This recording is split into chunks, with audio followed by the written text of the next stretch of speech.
Hello students, आज हम कक्षा 10 गणित प्रश्नावली 1.2 के क्वेश्चन नंबर 3 को हल करेंगे। इससे पहले हमने 1 और 2 के प्रश्न को पार्ट 1 में हल कर लिया है। अगर आपने वह वीडियो नहीं देखा है तो वह वीडियो आप जाकर देख सकते हैं।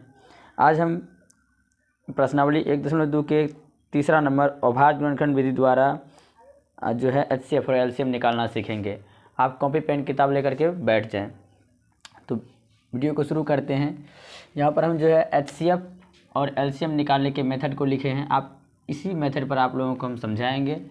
तो पहला प्रश्न है कि अभाज्य गुणनखंड विधि द्वारा निम्नलिखित पूर्णांकों के HCF अर्थात मॉस और LCM अर्थात लॉस ज्ञात करें।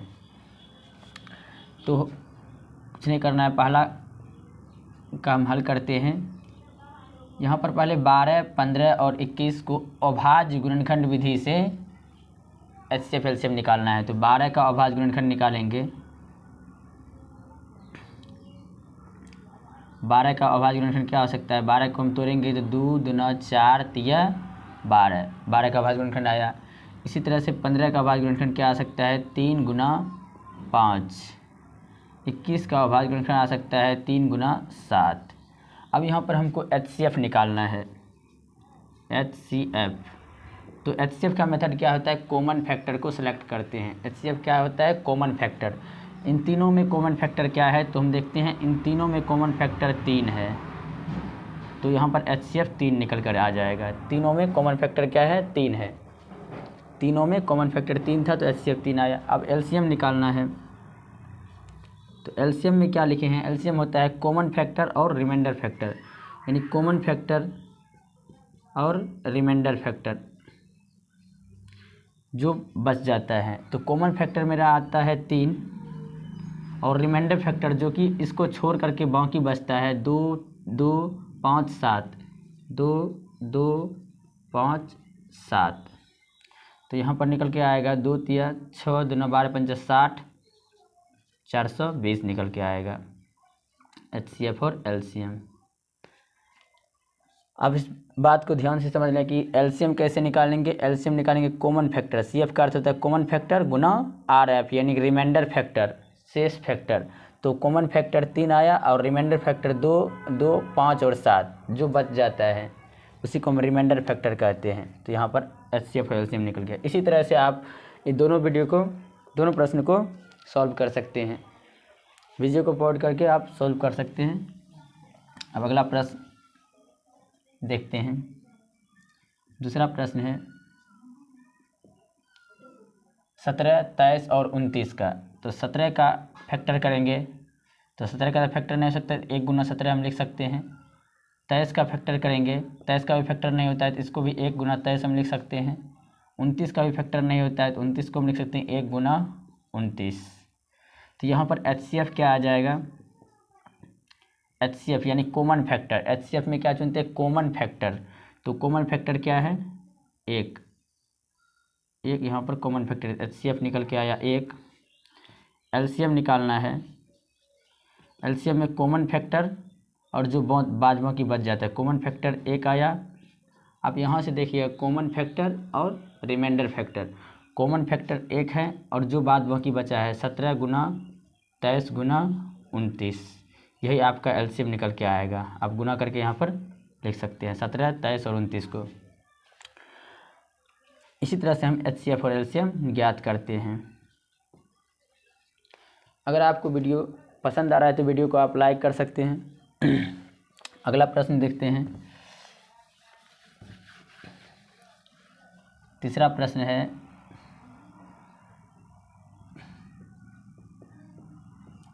8, 9 और 25। तो 8 का फैक्टर करेंगे 2 गुना 2 गुना 2। 9 का फैक्टर करेंगे 3 गुना 3 और 25 का फैक्टर करेंगे तो 5 इंटू 5। अब यहाँ पर हमको कॉमन फैक्टर HCF निकालना है। पहले HCF में कॉमन फैक्टर चुनते हैं। तो कॉमन फैक्टर यहाँ पर कुछ नहीं तो हम यहाँ पर 1 कर सकते हैं, कुछ नहीं तो 1 से गुना करने पर कोई फ़र्क नहीं पड़ता। कॉमन फैक्टर क्या निकल के आएगा? 1। तो यानी कि HCF 1 निकल के आया। LCM कॉमन फैक्टर आप बाद में के जितने फैक्टर है सबको सिलेक्ट करेंगे। कॉमन फैक्टर 1 है, बाद में की फैक्टर 2 गुना 2 गुना 2 गुना 3 गुना 3 गुना 5 गुना 5। यहाँ से निकल के आया 2 दूना 4 तिया 12, 2 दूना 4 दूना 8 तिया 24, 24 तिया 72। आप यहाँ पर गुना करके लिख सकते हैं 72 25, 25 दूना 50, 25 दूना 50, 25 सतह 175 0 72 और 25 को गुना करते हैं। 5 10 के 0 बाकी 1, 5 7 35 1 36, 2 दूना 4 2 7 14, 0 10 के 0 बाकी 1, 4 4 8 1800 आता है। 5 25 दूना 50 दूना 100 दूना 200, 3 3 9 दूना 18। ठीक, यहाँ पर एलसीएम 18 से निकल के आया। इस तरह आप समझ सकते हैं। अब ध्यान सिर्फ यही रखना है कि एचसीएफ क्या निकालेंगे। एचसीएफ में कॉमन फैक्टर सेलेक्ट करते हैं और एलसीएम निकालते हैं तो कॉमन फैक्टर अब बाद गुना रिमाइंडर फैक्टर जो कि बच जाता है शेष फैक्टर। इसी तरह से हम एचसीएफ एलसीएम ज्ञात करते हैं। अब इसका पार्ट 1 जो हमने पहले बता दिया है वह देख सकते हैं। यह पार्ट 2 था।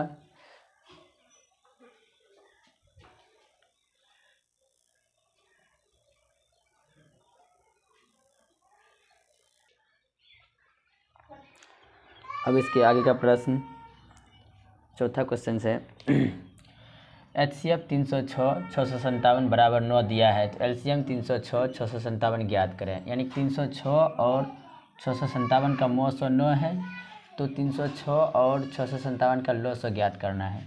सबसे पहले हमको सवाल में जो दिया है लिख देंगे। सवाल में दिया है पहली संख्या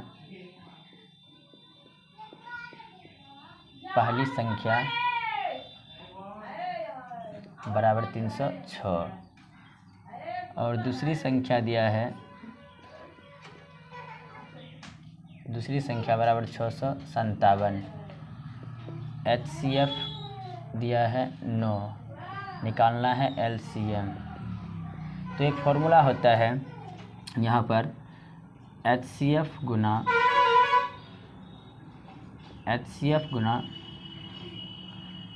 एलसीएम बराबर पहली संख्या गुना दूसरी संख्या।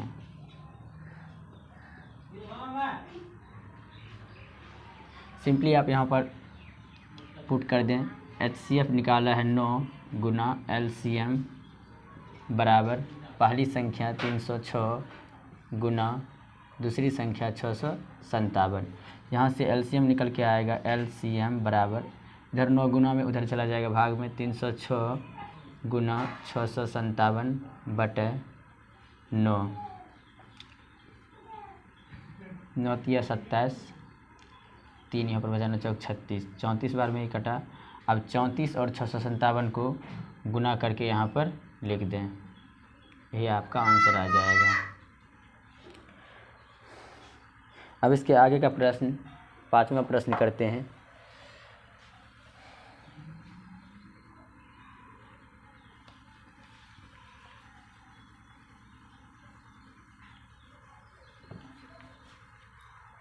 पाँचवा प्रश्न है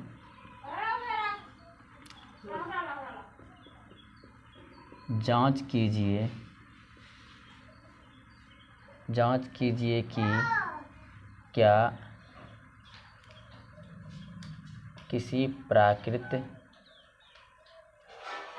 प्राकृत संख्या n के लिए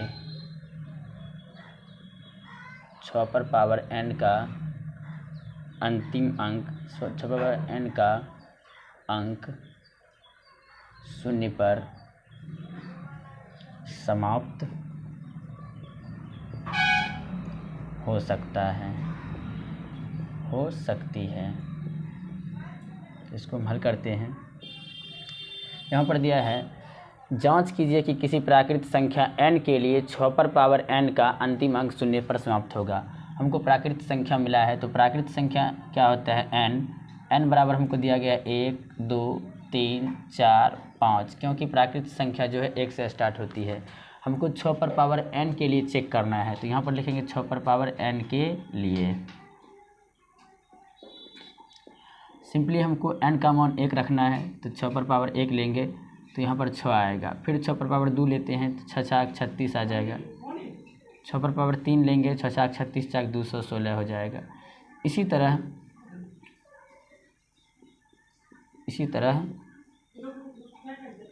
आगे हम करके देखते हैं। तो यहाँ पर देखते हैं 6 पर पावर n का अंतिम अंक जो है 0 पर नहीं 6 पर समाप्त हो रहा है, 6 6 6। इस तरह से हम कह सकते हैं किसी भी प्राकृत संख्या n के लिए 6 पर पावर n का अंतिम अंक 0 पर समाप्त नहीं होगा। इस तरह हम कह सकते हैं, अतः किसी भी प्राकृत संख्या n के लिए 6 पर पावर n का अंतिम अंक